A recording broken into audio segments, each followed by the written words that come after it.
That mobile tower in the Nevada desert was not listed in any map. Several miles from the highway, a rusty streak stood between the burning sand and the broken rocks, as if time had forgotten it. Even during the day, there was a strange silence, no bird, no sound of wind. At night, it was as if the whole desert was holding its breath.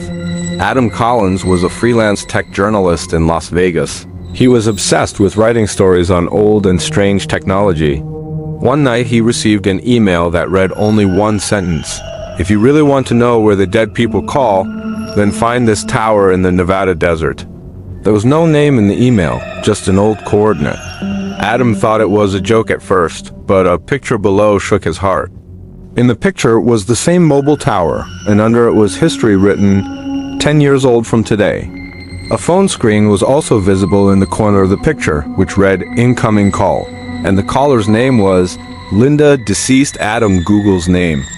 Linda Marshall, a resident of Nevada, died in a car accident 10 years ago. The date of his death and the date of the picture was the same. The next day, Adam took his car and left for the desert. As the city receded, the signal became weak. Finally, no service came on the mobile. He stopped the car near a broken road and started walking. That tower was visible from the distance, like a dead giant's cage. As soon as he approached the tower, his phone suddenly started vibrating. He looked shocked and looked at the screen. The signal was full.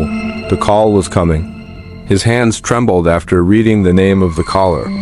Adam's mother had died of cancer 5 years ago. His heart started beating loudly. His mind was screaming not to pick up the phone, but the finger automatically slid on the screen. The voice came out. Why didn't you call?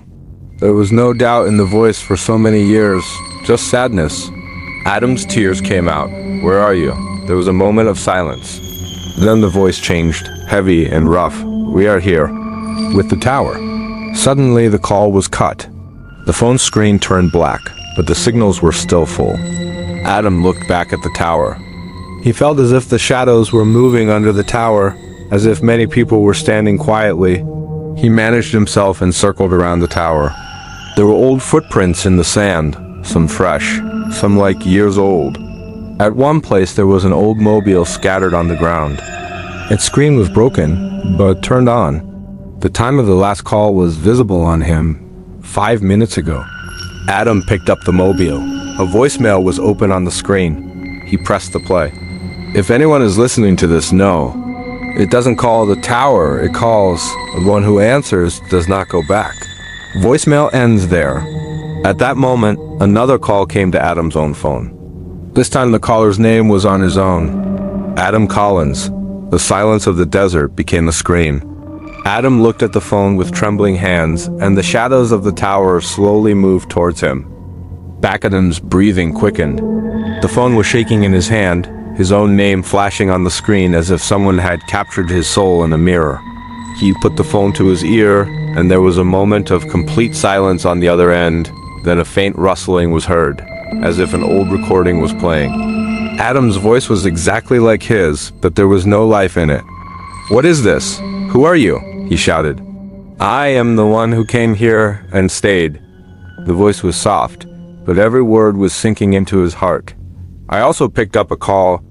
Just like you, Adam tried to back away, but his steps sank into the sand. The shadows under the tower were now taking clear shapes. Men, women, children, all with colorless faces, empty eyes. They were all looking at Adam as if they had been waiting for this moment for years. Why are you here? Adam asked in a trembling voice. There was laughter on the phone, but that laughter was not human. We are here because we believed in the voices of our loved ones. This tower needs the power of living people.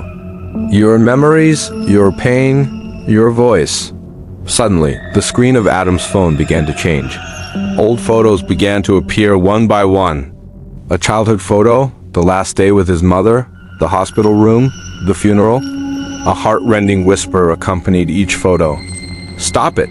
Adam screamed and threw the phone to the ground, but it didn't break. Instead, it remained on even after sinking into the sand, and now the calls wouldn't stop coming. Different names were appearing on the screen. Dad, Linda, unknown, 911. With each call, the shadows were getting closer. Adam looked at the tower. Below, it was an iron door, which he hadn't seen before. The door was slowly opening, a cool breeze and whispering sounds coming from inside. "Come here," a dozen voices spoke at once. Just one step and Adam felt as if someone was reaching into his mind, pulling out his memories. He heard his mother's voice again, this time very close. "Son, you're tired. Just come." For a moment, Adam's heart softened.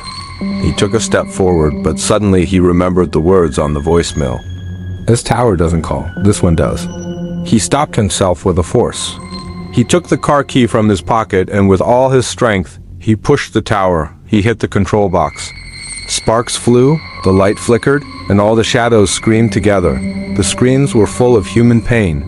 The tower began to shake. The phones started to go off one by one. Adam ran towards the car. A voice came from behind, his own voice. "If you leave, someone else will come." He didn't look back. He started the car, sand flying behind him. As soon as he reached the highway, no service came up on his mobile again. Back in Las Vegas, Adam tried to write this story, but each time the file would be automatically deleted. One night, a notification came on his phone. "Missed call, Nevada Desert Tower." He hung up. But in the darkness, it seemed as if a tower somewhere far away was still sending a signal and waiting for a new responder.